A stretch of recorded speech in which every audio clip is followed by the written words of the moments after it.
programme régional Transition numérique et cybersécurité. À travers cette action menée en partenariat avec la région Occitanie, les référents numériques des 13 CCI d'Occitanie ont pour objectif de sensibiliser, informer et accompagner les entreprises sur l'impact des nouvelles technologies, l'intégration du numérique dans le développement de leur activité, ainsi que les opportunités et les risques liés à la digitalisation.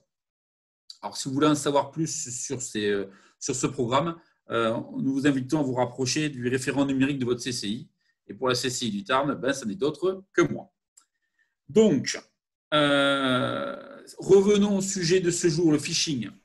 Alors, une petite introduction, vous allez voir d'autres chiffres, mais sachez que 79% des entreprises disent avoir subi au moins une attaque de phishing au cours des 12 derniers mois. L'objectif du webinaire est de vous expliquer en quoi consiste le phishing, quelles sont les formes qu'il peut prendre, et nos intervenants vous donneront des astuces pour les détecter et vous en préserver. Donc, je crois que maintenant, je vais laisser la parole à nos intervenants du jour et aux gens de Cyblex Technologies. On va démarrer le webinaire. Si vous êtes tous d'accord.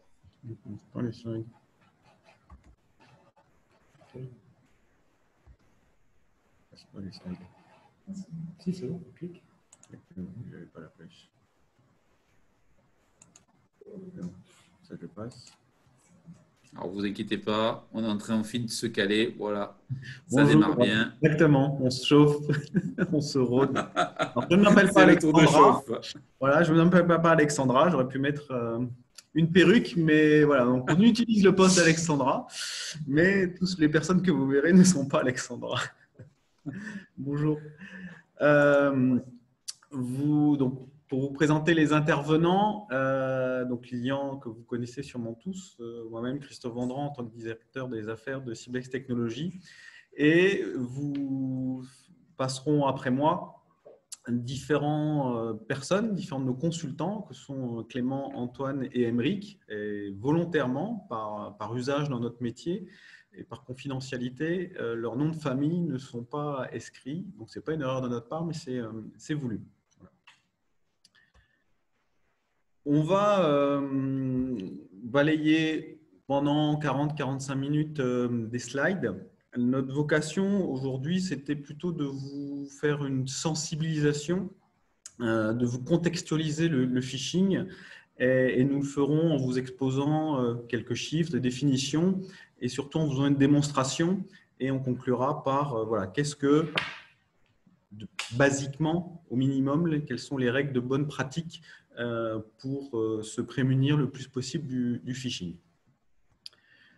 Une définition, phishing, hameçonnage en français, c'est une technique de fraude qui permet d'obtenir des renseignements afin d'usurper l'identité pour l'amener à faire directement ou indirectement des actions ou à divulguer des informations. Vous verrez par la suite comment on peut le faire. Les vecteurs du hameçonnage sont très larges. Ça peut être via des SMS, ça peut être via des sites web, ça peut être via un courrier que vous recevez qui va vous demander d'aller sur un site internet. Ça peut se faire via des appels téléphoniques où des gens vont monter un scénario et vous demander des renseignements, quels qu'ils soient.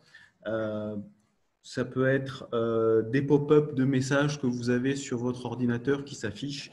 Ça peut prendre vraiment différentes formes. Qui sont les lanceurs de campagnes de phishing et dans quelle est leur finalité? On a essayé ici de vous présenter très schématiquement des grandes catégories avec à chaque fois quels peuvent être par catégorie les objectifs de chacun. Bien sûr, certains objectifs peuvent être partagés par tous. Ce slide n'est pas pour vocation d'être purement exhaustif, mais pour vous démontrer qu'il peut y avoir une gradation entre des personnes à titre personnel qui peuvent faire des choses, comme on l'a écrit, par vengeance ou par gloire personnelle, jusqu'à des États, alors bien sûr, ça n'existe pas, qui font des choses, mais ça n'existe pas, pour atteindre certains des objectifs qui sont plutôt déjà commerciaux, pour de l'information ou de l'espionnage au sens large.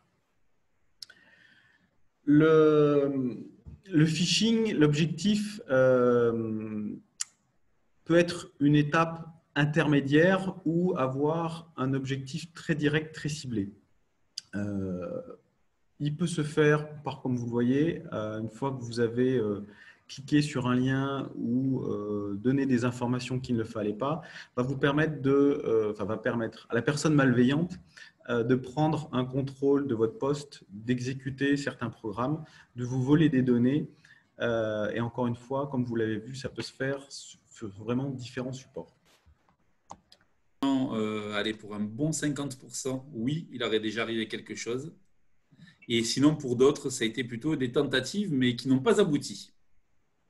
Ah, on ne parlait pas d'aboutissement ou pas, mais en tout cas, vous avez été une victime, ou alors, j'aurais pu dire en effet, en termes de tentative d'un phishing. Donc voilà, ça tombe bien. Vous qui êtes là, hop, c'est bon.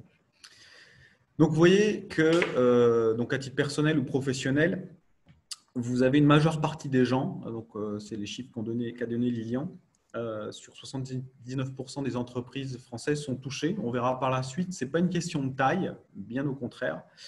On pensait que les petites sont plutôt prémunies, ce n'est pas le cas, vous le verrez. Le phishing et plus généralement la cybersécurité, la cyberattaque, c'est des choses qui rapportent énormément d'argent. Alors, je n'ai pas le chiffre en tête. Ce que je sais juste, c'est que ça rapporte plus que l'armement, la drogue, la prostitution. Donc, c'est pour ça que de plus en plus de gens malveillants et d'organisations se lancent dans les cyberattaques. Et comme vous le voyez sur la dernière information, c'est le premier type d'attaque visant les PME. Alors, pourquoi on cible sur les PME? Parce que déjà, on pense que la majeure partie des gens qui sont, entre guillemets, autour de la table font partie de PME. Quasiment 50% visent les PME. Pourquoi? Parce qu'on considère que c'est des proies faciles qui permettent d'atteindre directement ou indirectement un objectif. Clément vous fera une démonstration par la suite que la PME peut être un vecteur intermédiaire. Alors, on entend beaucoup parler des grosses sociétés. Pourquoi? Parce que les chiffres sont importants, les noms sont connus, les montants des rançons ou de l'impact financier direct ou indirect sont très importants. Mais ce qu'on dit moins, ce qu'on ne sait pas, c'est que ces attaques peuvent venir via des sous-traitants qui sont connectés à ces grosses sociétés. Et en général, je fais une généralité, les PME sont moins sensibilisées, sont moins protégées pour X raisons. Et donc, c'est pour ça qu'on a dit, on voulait vous sensibiliser sur le fait que les PME sont plutôt des proies plus faciles afin de permettre aux attaquants de prendre des positions et de pouvoir atteindre un objectif final qui n'est pas finalement la PME.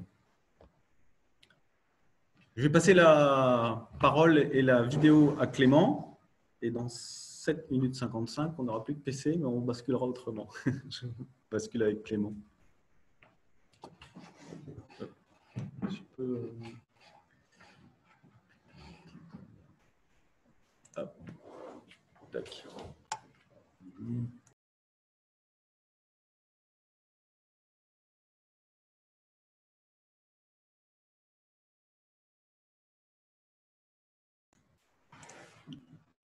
Très bien. Normalement, tout est bon. Déjà, bonjour à tous. Donc là, je vais vous présenter, donc sur ce slide, c'est un scénario d'attaque qui utilise par exemple une PME pour en fait pirater une autre entreprise beaucoup plus grosse.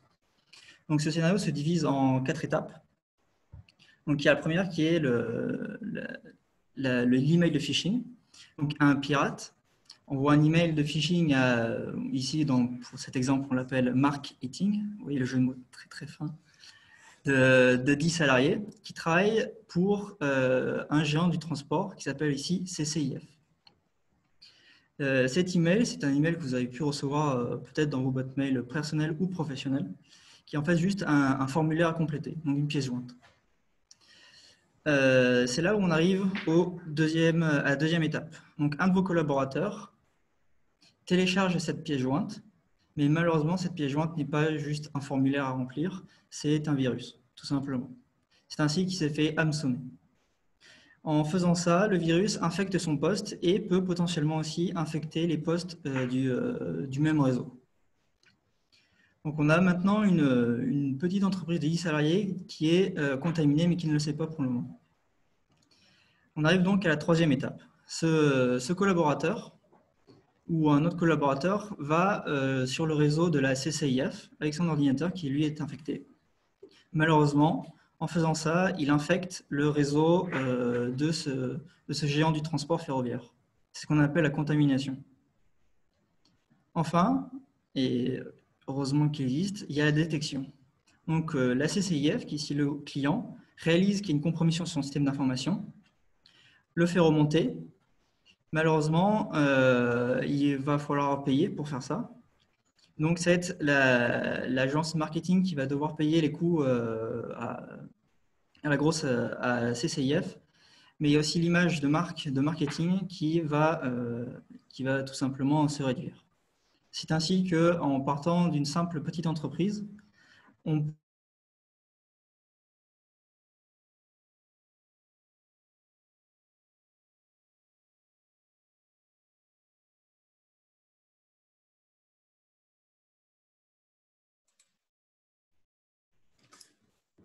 Je crois qu'on a un problème de son avec nos intervenants. J'espère qu'ils vont revenir rapidement. Est-ce que vous m'entendez? Ah oui, ça y est, on vous entend mieux. Ouais, j'ai des garde-fous à côté de moi au cas où, il n'y a pas de souci. Ok, parfait. Bon, c'est les problèmes du direct.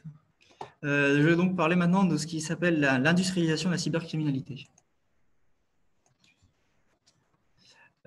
Alors, je pense que pour beaucoup d'entre vous, vous avez déjà vu l'image de gauche, qui est moi avec une capuche, tout simplement. Mais c'est un peu le stéréotype du hacker solitaire qui est dans sa chambre avec des volets fermés, en confinement aussi, et qui a une capuche et dont on ne connaît pas l'identité, qu'on appelle donc le hacker solitaire. Malheureusement aujourd'hui, ou heureusement, on ne sait pas comme vous prenez, ça existe encore, mais en fait on accède aujourd'hui à la professionnalisation des pirates informatiques. C'est ce que vous pouvez voir sur votre image de droite, qui est tirée d'un documentaire qui s'appelle Spying on the Scammers, qui est un documentaire où une personne a réussi à pirater le réseau de caméras de surveillance d'un bâtiment où en fait on a des dizaines d'employés où leur travail de tous les jours, c'est d'essayer de ficher des personnes, tout simplement. Et donc de récupérer des informations, de récupérer leurs données, de faire installer des malwares, etc. Tout ça pour dire qu'aujourd'hui, les hackers se regroupent dans des sortes d'entreprises, même si ce n'est pas forcément très légal, ou alors se font derrière des entreprises légales. Et donc, ça devient des très grosses forces de frappe assez facilement. Donc, de plus, ce que je vais vous parler, c'est qu'il n'y a aujourd'hui plus besoin d'être un petit génie, ce qu'on appelle un petit génie de l'informatique pour pouvoir pirater quelqu'un. On a aujourd'hui ce qu'on appelle du phishing as a service, ou tout simplement de la cybercriminalité as a service, c'est-à-dire que vous pouvez payer quelqu'un pour faire des actes malveillants. Comment est-ce que ça se passe? Pour faire ça, c'est pas très compliqué. Vous avez déjà entendu le mot dark web probablement. En fait, c'est une partie d'Internet qui n'est accessible qu'à partir d'outils. Typiquement, l'outil premier dont on parle s'appelle Tor. Cet outil permet d'accéder à une partie d'Internet que vous ne pouvez pas voir. Mais il faut bien prendre en compte, et là il faut savoir que cet outil n'est pas fait aussi que pour les cybercriminels. On trouve aussi des aides pour les activistes qui vivent dans des pays où il y a la forte répression, où il y a la censure, et ça sauve des vies, littéralement. Donc oui, ce réseau peut être utilisé par les cybercriminels parce qu'on peut très difficilement trouver les personnes. Mais ça sauve aussi des vies. Donc sur le dark web, vous pouvez trouver des plateformes qui, comme si vous allez sur Facebook, sur Amazon, voilà, vous allez sur Amazon, mais ça s'appelle Amazon pour pirater des gens, tout simplement. Et pour la modique somme de 30 € par mois, ce qui est le premier prix, vous pouvez créer une campagne de hameçonnage très très facilement.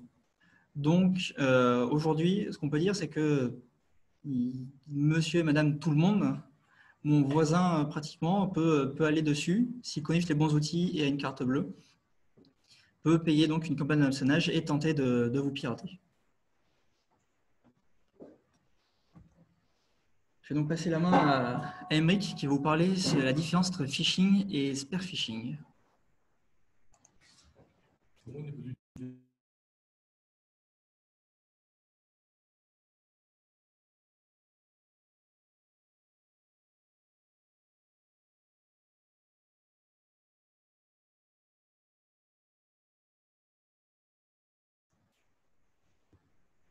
C'est bon? Hop. Et voilà. Bonjour à tous. Donc moi je vais vous parler du phishing et du spear phishing. Donc là on va regarder ensemble un peu en fait les différentes dérivés que le phishing c'est une attaque de manière générale, mais il y a plein de dérivés. Donc le phishing c'est on essaye d'attaquer un groupe de personnes, un ensemble de personnes, voire une population complète d'un pays, hein, comme le cas de phishing lié aux campagnes électorales par exemple. Et le spear phishing, c'est des attaques ciblées. Donc voilà, ça c'est un des dérivés du phishing. Il y en a plein d'autres. Donc on va cibler aujourd'hui le spear phishing et quelques-unes. Donc le spear phishing, on essaye de cibler une personnalité, une personne, une entreprise ou un petit groupe de personnes dans l'objectif de faire une attaque beaucoup plus ciblée et généralement aussi beaucoup plus impactante. Donc, et pour ce type d'attaque, on a notamment les attaques dites arnaque au président, dont je vais parler après. Ici, vous avez un autre type d'attaque de phishing, ce qu'on appelle le newsjacking. Donc, ça utilise l'actualité. Donc, ici, on a le Covid. Pour créer des faux sites Internet, créer des fausses campagnes de mail, pour détourner l'attention des cibles et les attirer sur des sites qui sont des faux sites et qui contiennent des malwares pour pouvoir derrière pirater le PC, pirater l'entreprise. C'est toujours la même finalité. Hein. Le newsjacking, le spear phishing, le phishing, l'objectif c'est donc atteindre une personne ou un groupe de personnes pour récupérer leurs données d'authentification, pirater leurs ordinateurs et ensuite aller plus loin sur le système d'information visé par ces personnes. Donc ici, vous avez le coronavirus, mais vous pourriez avoir la même chose pour les campagnes électorales lorsque vous avez des États qui lancent des campagnes de désinformation. Un autre exemple, ici, c'est justement le sujet des Black Lives Matter. Donc, par rapport aux manifestations qui sont un peu partout dans le monde sur le racisme, vous avez beaucoup aussi d'attaques de type newsjacking, mais aussi de type phishing ou des attaques directes sur des sites internet ou sur les commissariats, par exemple, des attaques internet donc, qui utilisent l'actualité. Donc ça, il y en a plein, il y en a tout le temps. Donc dès qu'il y a une actualité particulière qui permet d'attirer des personnes, vous avez ce type d'attaque qui s'organise. Donc ce type de site, on les appelle aussi les waterholes. Donc c'est des attaques par point d'eau. C'est des faux sites qui attirent les gens. Vous avez par exemple les faux sites internet de type qui imitent le site des impôts. C'est exactement la même chose. Ça n'utilise pas l'actualité, mais ça utilise un vecteur de communication qui touche beaucoup de personnes. Donc ça, toutes ces attaques-là, c'est vraiment newsjacking, waterhole, c'est vraiment des attaques de grande envergure. Donc ici, on revient sur du spear phishing. Une attaque spécifique de spear phishing, c'est l'arnaque au président. L'arnaque au président, c'est assez connu, hein, on appelle ça aussi l'escroquerie au faux virement. Donc l'objectif, c'est d'atteindre des personnes qui ont un pouvoir de décision financière importante au sein d'une institution, d'une entreprise. Donc, on va collecter des informations sur les dirigeants, sur les principaux dirigeants de l'entreprise. Donc, on va cibler certaines personnes. Donc là, ça s'appelle du social engineering. Donc, pour comprendre ces personnes, d'où elles viennent, quelles sont leurs informations personnelles. Parce que l'objectif, c'est derrière collecter suffisamment d'informations pour envoyer un faux mail, créer un contact avec cette personne très ciblée et soit prendre la main sur son ordinateur, soit directement passer par lui via une demande de virement. Donc, c'est des attaques qui sont assez complexes. Vous avez des campagnes larges qui sont mal faites et qui ont le même objectif et qui touchent beaucoup de compagnies. Donc là, c'est des crimes organisés. Mais vous avez des campagnes très spécifiques avec des recherches vraiment poussées sur les dirigeants. Ça demande du temps et derrière, ça peut avoir beaucoup d'impact. Donc l'objectif, c'est créer un lien de confiance avec les personnes qu'on vise pour qu'on arrive à valider un virement sur un compte étranger. Donc là, on a l'exemple de la Chine parce que c'est beaucoup de comptes en Chine, en Asie de manière générale. Donc l'objectif, c'est de faire un virement sur un compte dont la traçabilité va se perdre facilement ou dont la justice ne pourra pas faire d'action particulière sans grande difficulté. Un exemple d'arnaque au présent réussi récemment en France, donc c'est Pathé qui a été touché par cette attaque. C'est le directeur financier qui a réalisé ce virement. Il a d'ailleurs été licencié avec une autre personne suite à cette attaque, pour ne pas avoir détecté justement les signaux d'alerte. Donc c'est important de prendre conscience que derrière ce type d'attaque, ça peut avoir des conséquences vraiment importantes pour l'image de l'entreprise, pour son résultat financier et aussi pour les personnes qui ont été victimes, pour lesquels on peut derrière reprocher d'avoir agi par négligence. Donc ça existe depuis longtemps et il y en a tout le temps. Donc là, on va passer sur une démonstration plus technique. Donc là, c'est Antoine qui va prendre la main et qui va vous montrer un peu comment peut se passer ce type d'attaque.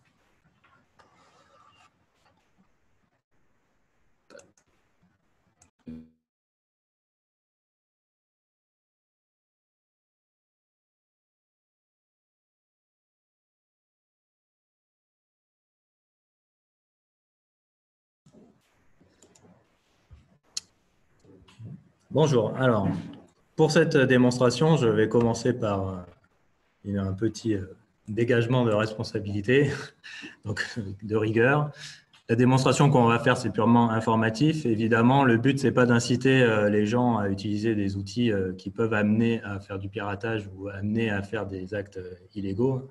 Notre but, c'est juste de vous montrer comment ça marche et de vous aider à repérer des mails de phishing, des attaques. Par ailleurs, sachez que les activités de hacking sont encadrées par le droit pénal. Donc, c'est possible dans un cadre professionnel, mais c'est encadré, il faut des autorisations, etc. Donc, pour la démonstration, je vais changer de poste de présentation.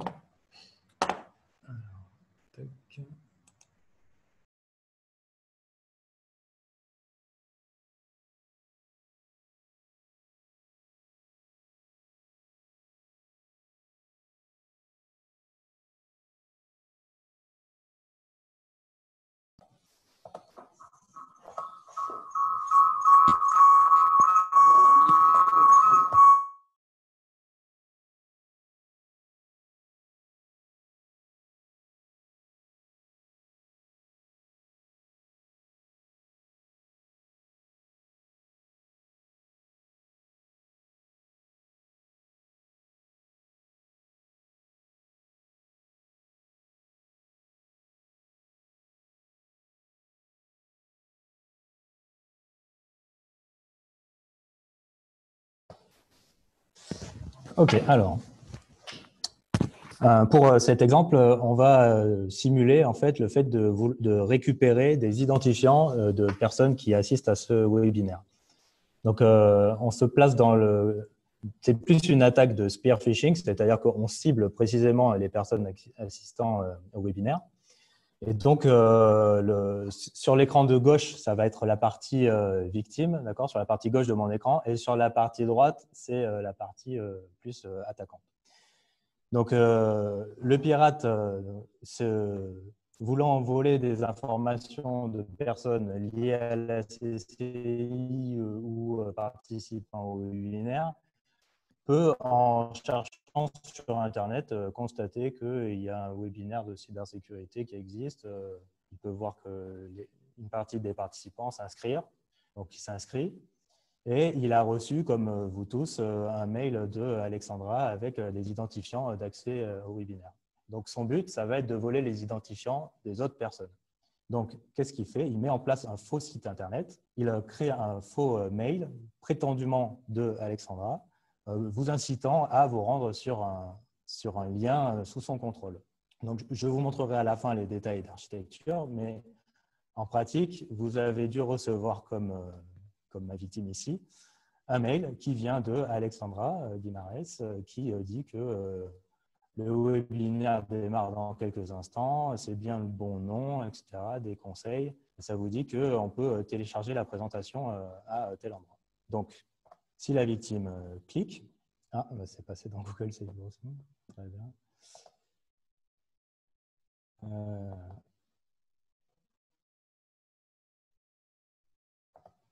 Tac.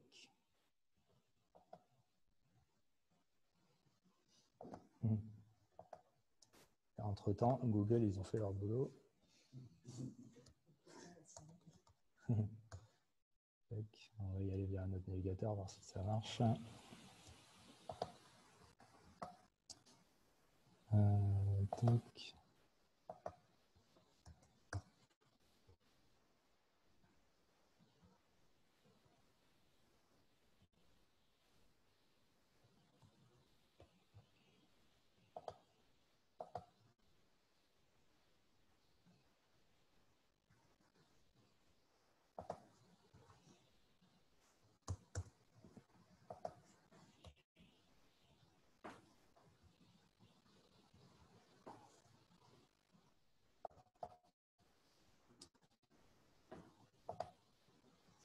C'est en train de marcher. Alors, j'avais oublié de me déconnecter. Hop, je vais refaire.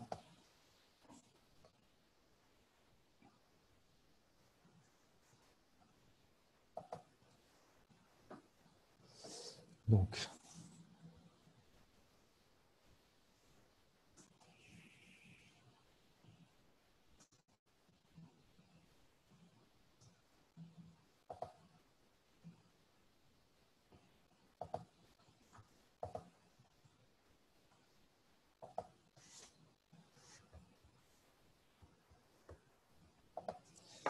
voilà. Donc, en cliquant sur le lien, donc là, entre-temps, le mail a été envoyé à beaucoup de personnes et a fini par être repéré comme étant un site de phishing. Mais si on clique sur le lien, on atterrit sur une page qui ressemble tout à fait à la page de Microsoft Outlook pour se connecter.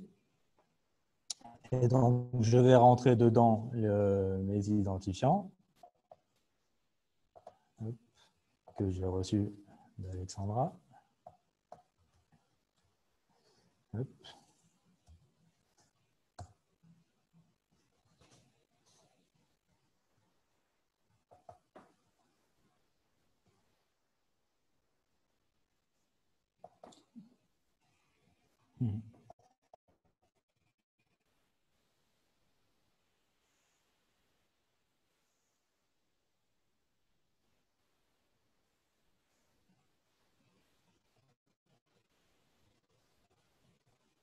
Bon.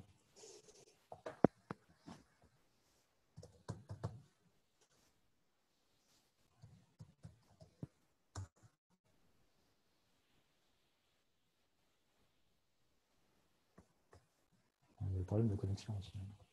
Bon, évidemment, l'effet démo, on a testé juste avant la conférence, ça marchait très bien. En fait, le site a été flagué comme étant un site de phishing. Et du coup, il est bloqué par les navigateurs. Je vais essayer un troisième.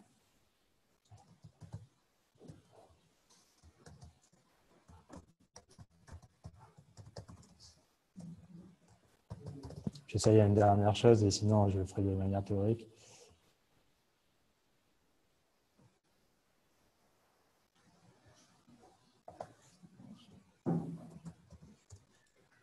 Là, j'ai ma connexion aussi qui meurt. Alors, j'en profite pour intervenir là. Ce qui se passe là, c'est un élément très intéressant. Ouais. C'est qu'on pourrait croire que les pirates vivent dans une grande impunité, mais aujourd'hui, il y a une forte réaction des moteurs de recherche, notamment sur ce qui est site de phishing et ainsi de suite. Donc, ce qu'il faut se rendre compte dans beaucoup de cas de figure… En attendant, c'est- on peut peut-être prendre quelques questions. Ouais, Attends, il parle. Tu peux continuer. voilà. Là, tu peux Et- continuer, Liban. Et aujourd'hui, on voit bien qu'il y a eu action-réaction de la part de Google, notamment. Le site a été mis en ligne et il a mis en place pas mal de choses pour qu'aujourd'hui, ces sites-là aient une durée de vie, entre guillemets, relativement faible. Et c'est toute la problématique du phishing, c'est que très souvent, comme dans un email, hein, c'est les premiers moments où on va recevoir le mail que l'arnaque va se mettre en place. Entre-temps, si vous le regardez plus tard, le mail, peut-être effectivement que vous n'aurez plus accès à la plateforme et que quelque part, vous serez un peu sauvé.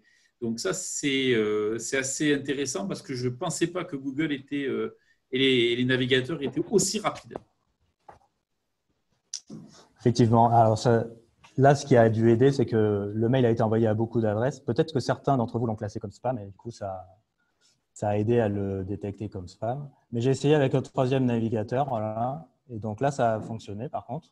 Donc, si vous avez suivi pendant que Lilian était en train de parler, j'ai tapé les identifiants. Et vous voyez à droite dans la fenêtre du pirate que le username et le mot de passe ont été récupérés. Donc, le username, c'était webinairephishinguser01@outlook.com et le mot de passe, c'est siblexphishing01. Donc, à partir de là, la victime ne se rend même pas compte qu'elle a été, victime, en fait, puisqu'elle peut utiliser le service qui est derrière. Elle a même le cadenas, hein, vous pouvez constater en haut, le cadenas, avant il était vert, maintenant il n'est plus vert, mais il est toujours là. Donc ça donne un sentiment de sécurité. En plus, l'adresse outlook-siblextechnology.fr, ça semble plausible. Et pourtant, en fait, la victime a fait quelques erreurs qui l'a amené à se faire avoir et à fournir ses identifiants. Et le pire, c'est qu'elle n'en est potentiellement pas consciente que ses identifiants ont été compromis. Donc voilà pour la démonstration. Pour information, donc on avait envoyé le lien un petit peu avant la présentation. Personne n'a rentré ses identifiants, donc c'est bien. Par contre, il y a 1, 2, 3, 4, 5, 6, il y a eu 7 personnes qui se sont connectées sur le site. Voilà. Donc, maintenant, je vais vous montrer comment a été faite cette plateforme de démonstration et ensuite comment repérer en fait les éléments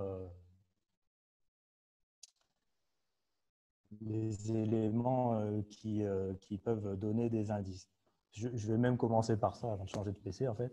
Du coup, dans le mail que vous avez reçu, la première chose qui peut donner la puce à l'oreille, c'est que l'expéditeur, il est bien présenté avec le nom Alexandra Guimarães comme l'expéditeur légitime. Mais, si ça veut bien s'ouvrir,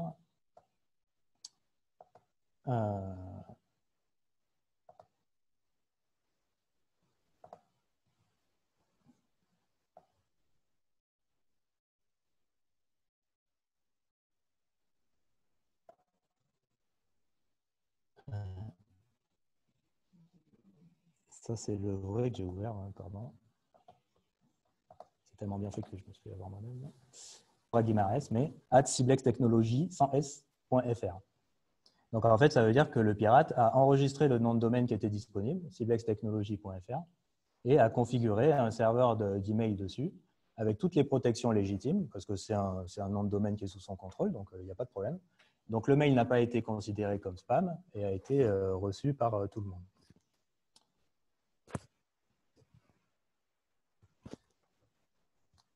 Après, il est possible que, suite au signalement, il ait été classé comme spam à un certain moment. Mais bon, ça dépend après des boîtes mail. Moi, dans ma boîte mail, le mail reçu n'était pas considéré comme spam. Donc, première chose, c'est vérifier si l'expéditeur est bien l'expéditeur légitime, même à une lettre près. Et deuxième chose, on a le logo de Siblex, tout ça, ça paraît légitime. Mais si on regarde le lien, mais qu'on le regarde attentivement, l'URL que vous voyez en bas, c'est outlook.sib1extechnology.fr. Donc, le L a été remplacé par un 1, ce qui visuellement n'est pas forcément, on se fait facilement avoir. Et Même en interne chez nous, il y a des personnes qui se sont fait avoir en lisant trop vite. Donc, bien vérifier l'URL, ça s'appelle du typo squatting. C'est le fait d'enregistrer des noms de domaine qui sont très proches, ou voire avec une lettre près, voire avec, par exemple, un caractère qui est dans un autre alphabet. Par exemple, le A en russe, il ressemble beaucoup au A en français, mais en fait, ce n'est pas le même caractère. Et du coup, quand on enregistre un lien, une URL, quand on dépose un domaine, on peut avoir un mélange d'alphabet latin et d'alphabet cyrillique, par exemple, et faire un nom de domaine qui ressemble beaucoup. Donc maintenant, les navigateurs commencent à mettre en place des avertissements quand il y a ce genre de pratique, mais jusqu'à présent, ça marchait très bien. Donc il faut vraiment être très vigilant. Donc je vais revenir sur le PC de présentation pour vous montrer l'architecture de la démonstration et comment ça s'est passé.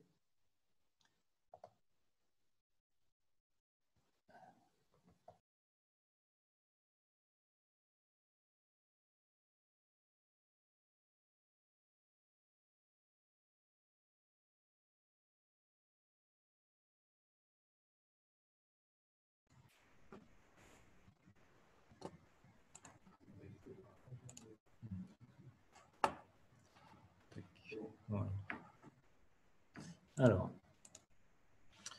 voilà l'architecture qui a été mise en place. Donc, en vert, c'est la partie légitime. Donc, le serveur de légitime, cible. Donc, en ciblex technologie avec un L.fr. Et un utilisateur classique, quand il accède au serveur, comment ça se passe? En fait, son navigateur demande quelle est l'adresse IP qui correspond à outlook.ciblextechnology.fr. Le serveur lui répond l'adresse IP légitime. Et ensuite, le navigateur fait la connexion au vrai serveur et tout est légitime, tout est normal. Maintenant, le pirate, il a monté un serveur avec cib1xtechnology.fr et il a déposé le domaine et le nom de domaine qui correspond à outlook.cib1xtechnology.fr.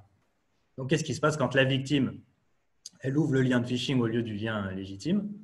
Elle demande l'adresse IP de outlook.cib1xtechnology.fr. Ça lui répond l'adresse IP pirate. Le navigateur se connecte au réseau pirate. Là, il n'y a aucun problème de sécurité. Il y a le cadenas vert, etc. Parce que c'est bien cib1xtechnology.fr avec qui il est en train de discuter. Par contre, le serveur pirate, lui, se connecte directement au serveur légitime pour en fait faire passe-plat. On dit proxy dans le jargon. C'est-à-dire qu'il prend les messages envoyés par la victime et il les renvoie au serveur légitime et même chose dans l'autre sens. Donc la victime, elle navigue sur le serveur légitime, mais en passant par le serveur pirate qui intercepte tout au passage. Donc, comment se prémunir face à ce genre de phishing? Il y a plusieurs choses que l'on peut faire qui sont plus ou moins techniques. Donc, je vais vous les présenter de l'ordre du plus simple au plus technique. La première chose, ce qu'on est en train de faire aujourd'hui, c'est déjà de sensibiliser ses collaborateurs. Donc, qu'est-ce que peut faire le collaborateur à son niveau? Vérifier le lien, qu'il n'y a pas de typo squatting, que c'est un lien qui est légitime. Quand on demande des identifiants, activer le doute et donc vérifier la barre d'adresse. Dans la barre d'adresse du navigateur, vérifier que c'est bien le lien légitime, qu'il est comme d'habitude, qu'il n'y a pas de changement. Et si on a un doute, il ne faut pas hésiter à contacter directement l'organisme concerné ou aller sur la page par un moyen classique. Par exemple, si on vous demande d'aller sur le site de votre banque via un mail, eh bien, allez sur le site de votre banque, mais directement via le favori que vous avez déjà, par exemple, au lieu d'y aller par le lien qui est peut-être douteux. Autre chose qu'on peut faire, c'est renforcer les protocoles métiers. Par exemple, dans une entreprise, quand le comptable doit accepter un nouveau RIB, eh bien, mettre en place des processus de, par exemple, contacter l'établissement qui a envoyé le RIB par téléphone pour vérifier que c'est bien légitime, que c'est bien lui qui a envoyé la demande, etc. Autre chose un peu plus technique, on peut installer des anti-spam qui repèrent des mails de phishing. Donc ça, c'est des logiciels qui en fait essayent de détecter si un mail représente du phishing ou pas. Ça marche dans une certaine mesure. Autre chose qu'on peut faire, que vous connaissez peut-être maintenant à cause des banques, mais c'est activer l'authentification à multiples facteurs ou à 2 facteurs, donc 2FA, Two Factor Authentication. Donc ça, c'est par exemple, vous devez rentrer votre identifiant, votre mot de passe et aussi un code que vous recevez par SMS ou que votre téléphone a généré, ou même encore mieux, qui est généré ou qui est une clé, enfin un dispositif matériel que vous branchez à votre ordinateur. Ça permet d'éviter certains phishing, mais pas tous. Par exemple, la démonstration qu'on a fait, ça n'aurait pas empêché le pirate de voler l'identifiant, le mot de passe. Il aurait récupéré le code de deuxième facteur aussi et aurait pu se connecter pendant la période de validité du deuxième facteur. Mais ça protège quand même de pas mal de choses et donc quand c'est disponible, on vous encourage à l'activer. Et enfin, bon, beaucoup plus technique mais très efficace, ça s'adresse plutôt au DSI, c'est surveiller les logs de génération de certificats. Par exemple, quand le pirate, dans notre exemple, a enregistré le nom de domaine cible1extechnologie.fr, si l'entreprise cible1extechnologie surveille tous les certificats qui sont émis pour tous les sites qui sont enregistrés et qu'il repère qu'il y a un nom de domaine qui ressemble beaucoup, il peut savoir, même avant même que l'attaque de phishing, avant même que les mails aient été envoyés, il peut savoir qu'il y a un domaine douteux qu'il faut le bloquer parce qu'il n'est pas sous son contrôle et il est très, très probablement installé pour faire du phishing. Donc maintenant, je vais vous faire un petit exercice donc, dans le chat. Voici un lien que vous recevez un mail et il vous envoie sur cette page-là en vous demandant de vous authentifier pour Free. Alors, est-ce que vous entrez vos identifiants ou pas? Je vous laisse 30 secondes pour réagir dans le chat.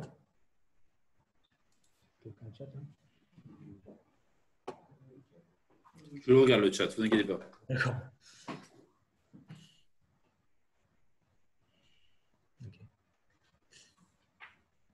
Bon, alors le résultat, il y a des gens qui rentrent, qui ne rentrent pas. Pour l'instant, sur les réponses des gens, parce que je pense qu'ils regardent, on est sur du 50-50, oui et non. Ah, peut-être même à plus de oui. On est là aujourd'hui, les gens sont particulièrement honnêtes sur les réponses. Allez, on va dire qu'il y a un bon 80% de oui. Alors très bien, parce que c'était effectivement, il n'y a aucun indice ici qui peut laisser penser que c'est suspicieux. Parce que mobile.free.fr, c'est effectivement l'adresse normale. C'est en HTTPS, il y a le cadenas, donc là, il n'y a aucun indice de choses illégitimes. Maintenant, autre exemple, mais là, vous vous doutez de la solution. Vous recevez un mail, pareil, vous cliquez, ça vous amène là. Donc, visuellement, la page est strictement identique, mais vous constatez que l'URL mobile.free.assistance.mobi, c'est bizarre, ce n'est pas l'adresse normale. Il n'y a pas de HTTPS. Donc là, clairement, il ne faut pas rentrer ces identifiants. Une autre chose qu'on aurait pu faire, c'est survoler les liens en bas pour voir s'ils amènent vers le vrai site de Free ou sur un autre site. Mais même si c'était le vrai site de Free, ça n'empêche pas que c'est douteux. Donc maintenant, je vais laisser la main pour la dernière partie sur qu'est-ce qu'il faut faire si on est tombé dans le panneau, on a mis nos identifiants.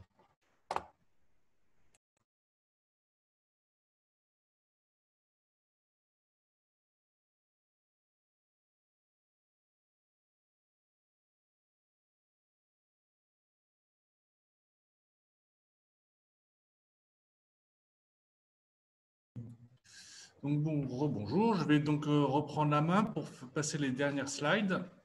Donc après cette démonstration sur les attaques de phishing, donc on a parlé de que faire pour s'en prémunir, mais maintenant que faire en cas d'attaque. Donc il y a plusieurs choses à faire, il y en a pas mal même à faire. Donc la première que vous voyez apparaître en haut à gauche, c'est peut-être la plus importante, c'est avoir des sauvegardes régulières qui vous permettent de restaurer les machines qui ont été compromises. Parce que derrière une attaque de phishing, l'objectif c'est de compromettre des machines, à condition que vos sauvegardes elles-mêmes n'aient pas été impactées par l'attaque. Parce que si derrière l'attaque de phishing, c'est un ransomware qui se déploie par exemple et qu'il atteint aussi vos sauvegardes, ben ça ne fonctionne pas. Donc là, on parle d'avoir des sauvegardes vraiment séparées des environnements qui sont protégés, qui sont à protéger. Porter plainte, signer cybermalveillance.gouv.fr, déclarer à la CNIL, tout ça, c'est des actes de transparence et de communication auprès des autorités qui vont vous aider à gérer l'incident, qui vont vous fournir des conseils et qui vont aussi suivre la plainte. Donc, il y a aussi faire opposition faire opposition au paiement suspect, si vous en avez fait un, par exemple, dans le cadre d'une arnaque au président. Si un téléchargement de malware, donc réinstaller sauvegarde préalablement faite, donc ça on vient de le dire, ne pas payer la rançon, changer les mots de passe s'ils ont été volés, même si vous ne savez pas s'ils ont été volés, on change quand même le mot de passe. L'objectif, c'est de se prémunir sur tout élément de compromission. Tout n'est pas forcément visible, vous n'avez pas forcément détecté tout. Donc, il y a quand même beaucoup de choses à faire pour se prémunir, pour réagir face à ce type d'attaque. On parle aussi d'activer son plan de continuité ou de reprise d'activité si ça impacte vraiment l'ensemble de l'entreprise et si c'est nécessaire de lancer ce type de plan. Donc, bien sûr, la meilleure chose à faire, c'est de s'en prémunir et d'éviter que ça arrive. Donc, on va passer directement aux questions parce qu'il n'y a pas de sondage. Ça ne fonctionne pas. Donc là, c'est qui est-ce qui prend la main pour les questions? C'est Lilian. Allez, c'est moi qui… Alors, il y en a une toute première qui est arrivée, une question de curiosité depuis un bout de temps, qui est de dire, mais finalement, comment on accède au dark web?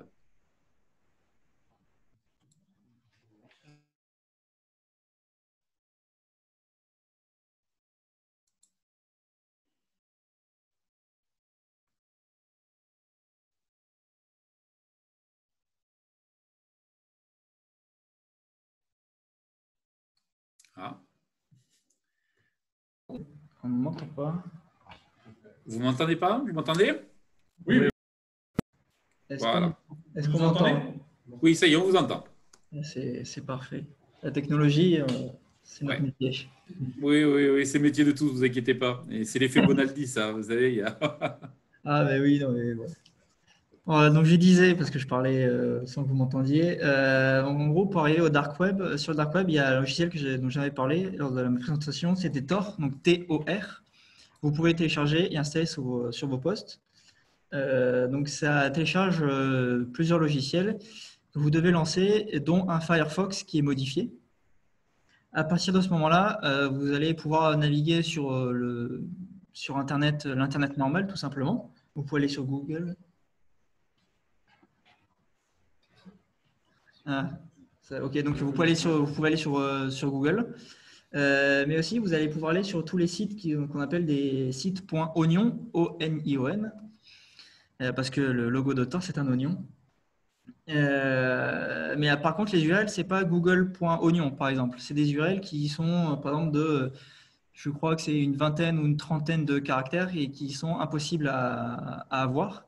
Donc pour cela, vous avez des sites web, des sites web type Google qui existent. Bon, par contre, là, il va falloir un peu chercher sur Internet, l'Internet normal, sur comment est-ce qu'on peut trouver ces sites web, où les trouver, parce que le but étant d'être caché et caché oui et non, comme je disais. Si vous êtes un cybercriminel, vous voulez être caché. Donc, vous n'avez pas envie que la police vous trouve, donc ça doit être très difficile de vous trouver un site web. Et pareil, pour les activistes, ils doivent avoir un point d'entrée facile pour pouvoir accéder à leurs informations et faire leur travail tout simplement. J'espère avoir répondu correctement à la question. Si vous avez une autre. Alors pour l'instant, c'est un peu timide. Une question un peu particulière, peut-être que vous en savez un peu là-dessus, c'est peut-on être assuré contre ce type d'attaque? Oui, il existe des assurances aujourd'hui. Alors, c'est de plus en plus, mais c'est assez nouveau.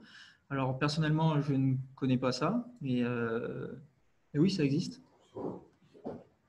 Alors, j'ai M. Christophe Vendran qui vous explique un peu plus.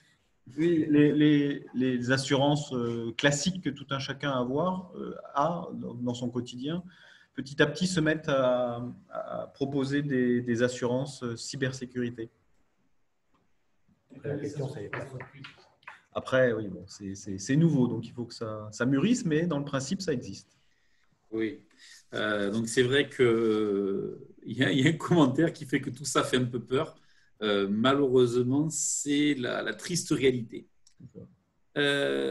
Une question, la volonté de notre présentation, ce n'était pas de créer un climat anxiogène, absolument. C'est malheureusement une pure réalité. Et si je reviens d'ailleurs sur la question des assurances, entre autres dans les clauses, il faut démontrer que vous avez mis tout en œuvre pour vous prémunir de ces attaques. Donc ça, c'est des choses qui sont plus ou moins subjectives, mais ça passe par des sensibilisations, des formations, mettre en place des outils, moyens, techniques, logiciels. Voilà. Et après, ça dépend de la taille des sociétés. Alors, une autre question qui est intéressante, hein, c'est comment vérifier qu'on a été victime d'une attaque? Eh bien, on ne le sait pas toujours. Il y a une petite anecdote qui dit il y a ceux qui savent qu'ils l'ont été et ceux qui le sont déjà, mais qui ne le savent pas encore. Malheureusement, c'est que quand le mal est fait, principalement, qu'on peut le voir. Oui, je me souviens plus le chiffre exact, mais je crois qu'en moyenne, c'est 6 mois ou quelque chose comme ça. Entre 6 mois et 1 an, le moment entre une entreprise est piratée, le moment où elle s'en rend compte. Donc, pendant toute cette période, en fait, vous avez été victime et vous ne le savez pas. Après, la rapidité de détection, ça dépend de beaucoup de choses, de vos moyens de détection, de la sophistication de l'attaque. Si c'est une attaque qui est inconnue, toute nouvelle, probablement, vous le saurez vraiment très, très tard. C'est pour ça qu'il y a des États qui se font attaquer par d'autres États et qui ne le savent pas. C'est parce que c'est très sophistiqué. Ce que vous pouvez faire de très simple déjà, c'est voir si votre mail, vos mots de passe ont fuité dans des fuites de données connues. Donc, il y a un site classique, c'est haveibeenpwned.com, je crois. Vous pouvez chercher ça sur Internet. Vous mettez votre adresse mail et ça vous dit si votre adresse mail a été trouvée dans des fuites de données. Donc, si vous voyez que vous avez été dans une fuite de Adobe, par exemple, eh bien, vous savez qu'il faut changer ce mot de passe absolument parce que considérez-le compromis. Est-ce que vous pourriez mettre le nom du site dans le chat? Oui. C'est en cours. Oui. Voilà, super. Parfait. Alors, le nom du site, il va être mis dans le chat. Donc, ça sera réglé. Alors, il y a une question très, très importante. En cas de détection d'un mail frauduleux sans y avoir mordu, peut-on ou doit-on signaler le cas? En cas de détection d'un mail frauduleux sans y avoir mordu, peut-on signaler le cas? On peut le signaler. C'est-à-dire que Après, on peut le signaler, mais ce n'est pas obligatoire. Il n'y a pas d'obligation. En fait, les mails de phishing, pas de spear phishing, mais de phishing vraiment générique, elles sont envoyées à des centaines de milliers d'adresses. Donc, globalement, vous pouvez le signaler, mais si tout le monde le fait, ça va surtout surcharger tout. Ce qui est très important, c'est si c'est des attaques ciblées. C'est-à-dire s'il y a des informations précises sur votre entreprise, s'il y a votre nom, voilà. Là, peut-être ça vaut le coup de signaler, effectivement. Déjà, au moins de le signaler en interne à l'entreprise, de faire une sensibilisation rapide pour dire à tout le monde ce mail-là, il est frauduleux, il ne faut pas le prendre en compte. Voilà. Il y a une autre question à laquelle je vais répondre moi très rapidement. Oui, il existe des formations spécifiques sur la cyberprotection. Il y en a. Il faut être très vigilant parce qu'il y a plusieurs niveaux. Il y a notamment des niveaux qui sont très, très techniques, qui ne s'adressent pas vraiment aux entreprises. N'oubliez pas que la meilleure arme dans la cyberprotection, c'est la sensibilisation. Comme on aime à dire, 80% du problème se situe entre la chaise et le clavier. Ouais, le grand classique. Autre cas, quelqu'un qui revient sur quelque chose que vous avez dit. Dans le cas d'un ransomware, j'ai cru comprendre que vous préconisiez de ne pas payer. Oui, il n'y a pas de garantie que ça débouche sur un déchiffrement. Il n'y a pas de garantie que ça débouche sur un déchiffrement. Voilà pourquoi on préconise. Voilà. Ce n'est pas que nous. Hein. C'est l'ANSSI. C'est l'Agence nationale de la sécurité des systèmes d'information, l'ANSSI, qui dépend du gouvernement. Cette préconisation vient d'eux. De manière générale, on ne réagit pas au chantage. Oui. Voilà. Je rajouterai là, pour être en contact justement avec l'ANSSI et la gendarmerie. Ils disent à toutes les entreprises qui ont subi ces genres de préjudices qu'il ne faut pas payer. Parce que effectivement, le problème, c'est que vous n'avez pas affaire à des gens honnêtes face à vous automatiquement. Et donc, ce n'est pas dit qu'ils vous donnent les éléments pour que vous puissiez récupérer les données. Et il faut bien considérer que même s'ils le font, les données ont été compromises. Donc, elles peuvent toujours être revendues à quelqu'un d'autre. Ça, il faut garder ça en tête. C'est que les volets ont été donnés, les données ont été volées, pardon.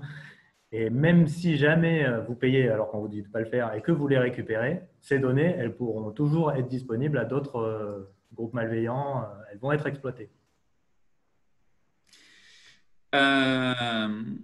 Alors, une petite question sur une peut-être un petit peu plus produit. Que pensez-vous des produits de type Mail in Black ou Vadesecure? On n'a jamais utilisé ces outils-là. Je connais juste deux noms, Vadesecure, qui est dans le nord de la France, qui est un pure player et qui fait que ça. Mais je ne sais pas du tout quelle est leur notoriété, si c'est vraiment. Mais je ne sais pas vraiment si c'est. Enfin, je ne connais pas vraiment leur efficacité. Par contre, je sais que lorsque Alexandra vous a envoyé un mail, elle a reçu un mail de Mail in Black, je crois, lui demandant de se connecter une première fois pour dire que c'est bien elle qui envoyait le mail, tout simplement. Donc, je pense que vous devez juste essayer et voir de vous-même, tout simplement. Et vaut mieux en avoir un que de ne pas en avoir, tout simplement aussi. Là, je peux faire un petit retour sur Mail in Black parce qu'on a quelques CCI qui l'utilisent. Nous pas, mais c'est un produit qui est plutôt pas mal et qui permet effectivement d'éviter la partie vraiment robot de phishing. Par contre, on est sur du spear phishing, ça sera un petit peu différent.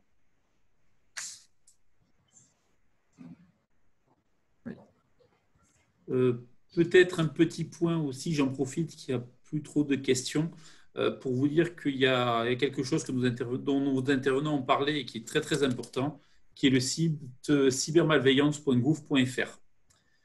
C'est un site qui regroupe beaucoup de ressources pour que vous en appreniez plus sur la cybersécurité et savoir quoi faire en cas d'incident. C'est un site qui est édité par le gouvernement et donc qui est souvent alimenté par l'ANSSI, donc l'Agence nationale de sécurité des systèmes d'information. Donc moi, je ne saurais trop vous conseiller d'aller jeter un petit coup d'œil dessus. Il est bien fait, il y a des sites, il y a des fiches pratiques. Ça peut être aussi un très bon complément avec des webinaires comme on vient de faire ou d'autres ateliers par la suite.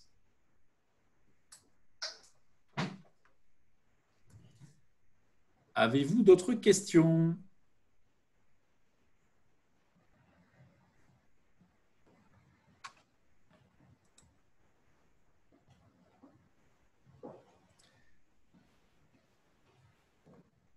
Alors, tac, tac, tac, c'est...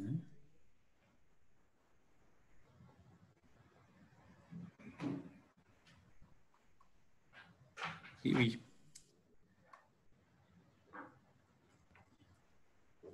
Alors, c'est vrai qu'il y a des fois, il y a des contre-exemples. Je reprends ce que disait Xavier. Moi, j'ai eu vent d'une attaque d'une entreprise en phishing. Le problème, c'est que cette entreprise a eu droit à un malware qui a bloqué toutes les données de l'entreprise.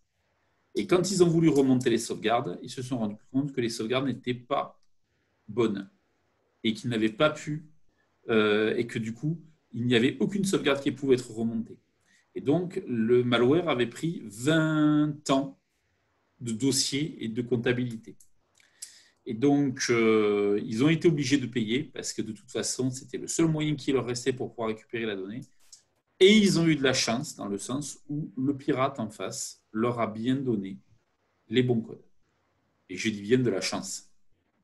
Oui, tout à fait. Après, ça, c'est un cas extrême où, à la base, il y a un problème de base qui est les mises à jour en fait, qui n'ont pas été testées et qui ne sont les sauvegardes, pardon, qui n'ont pas été testées ou qui ont été elles-mêmes compromises.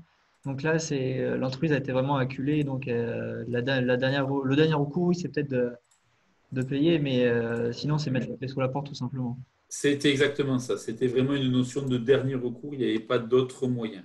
Donc, je crois qu'il faut vraiment le prendre en compte parce que sinon, ça va être très, très compliqué.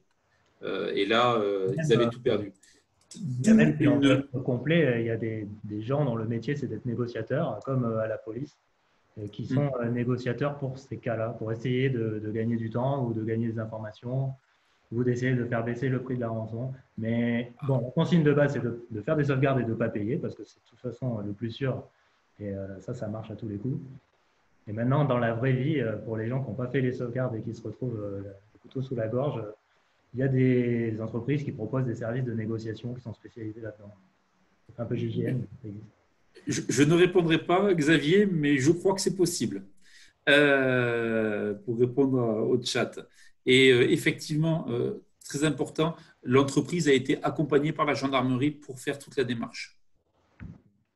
Elle n'y est pas allée, elle n'a pas répondu toute seule pour prendre un maximum de sécurité et essayer de gagner du temps. Parce qu'effectivement, ils avaient 48 heures pour payer. Ouais. Avez-vous d'autres questions? Eh bien, apparemment, on a été très, très clair. Donc, déjà, je voudrais remercier tous les animateurs de Ciblex pour cette présentation. Et oui, et donc, effectivement, même s'il y a eu, entre guillemets, Google qui finalement a bien fait son boulot, on aurait bien aimé qu'il le fasse un peu moins bien pour la présentation. Mais donc, voilà, donc vous voyez un petit peu ce qui se passe. On vous enverra la présentation de ce matin. On vous enverra aussi le lien en replay. Et voilà, et donc n'hésitez pas aussi par la suite éventuellement à nous faire passer des questions que vous auriez a posteriori et on les transférera aux professionnels de Ciblex. Merci.